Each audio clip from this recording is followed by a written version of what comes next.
রাজধানীর উত্তরার দিয়াবাড়িতে বিমান বাহিনীর একটি প্রশিক্ষণ বিমান বিধ্বস্ত হয়েছে। সেনাবাহিনীর আন্তঃবাহিনী জনসংযোগ পরিদপ্তর আইএসপিআর জানিয়েছে, বাংলাদেশ বিমান বাহিনীর F-7 BJI প্রশিক্ষণ বিমান উত্তরায় বিধ্বস্ত হয়েছে।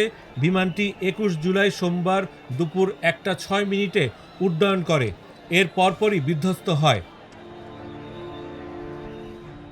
উড়োজাহাজটি দিয়াবাড়ির মাইলস্টোন স্কুল অ্যান্ড কলেজ সংলগ্ন এলাকায় আছড়ে পড়ে। পুলিশ জানিয়েছে, মাইলস্টোন স্কুলের পাশে বিকট শব্দে একটি বিমান বিধ্বস্ত হয়েছে। বিধ্বস্ত হওয়ার সঙ্গে সঙ্গে বিমানটিতে আগুন ধরে যায়।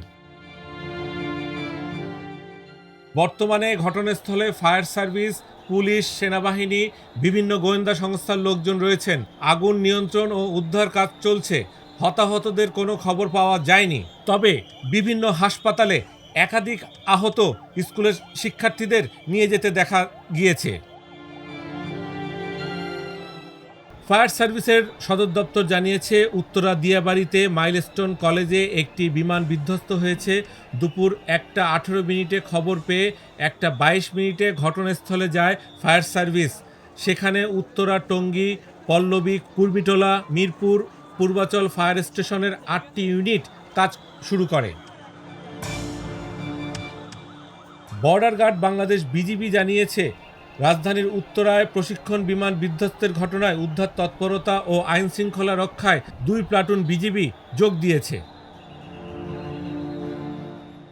মাইলস্টোন কলেজের জনসংযোগ কর্মকর্তা শাহ বুলবুল আজকের পত্রিকাকে বলেন, বিদ্যালয় শাখার ক্যান্টিন লাগোয়া একটি ক্লাসরুম বিমান বিধ্বস্তে ক্ষতিগ্রস্ত হয়েছে। কোনো শিক্ষার্থী হতাহত হয়েছে কিনা তা এখনও জানা যায়নি। নিরাপত্তা বাহিনী পুরো এলাকা ঘিরে রেখেছে। কলেজ কর্তৃপক্ষকেও ঘটনাস্থলে যেতে দেওয়া হচ্ছে না। হিসাব বিজ্ঞান বিভাগের সহকারী অধ্যাপক সবুজ মিয়া গণমাধ্যমকে বলেন, বিমানটি স্কুলের দোতলা ভবনের প্রবেশ মুখে বিধ্বস্ত হয়। তখন স্কুল ছুটি হয়ে গেছে। কিছু শিক্ষার্থী বের হয়ে গেছে, অনেকে ভেতরেই ছিল। বিমানটি বিধ্বস্ত হওয়ার পরপরই আগুন ধরে যায়। শিক্ষা প্রতিষ্ঠানে বিমান বিধ্বস্তের এ ঘটনায় প্রধান উপদেষ্টা ডক্টর মোহাম্মদ ইউনূস শোক প্রকাশ করেছেন। এক শোকবার্তায় তিনি বলেন, এই দুর্ঘটনা বিমান সেনা ও মাইলস্টোন স্কুল অ্যান্ড কলেজের শিক্ষার্থী, অভিভাবক ও শিক্ষক কর্মচারী সহ অন্যান্যদের যে ক্ষতি হয়েছে তা অপূরণীয়। জাতির জন্য এটি একটি গভীর বেদনার ক্ষণ।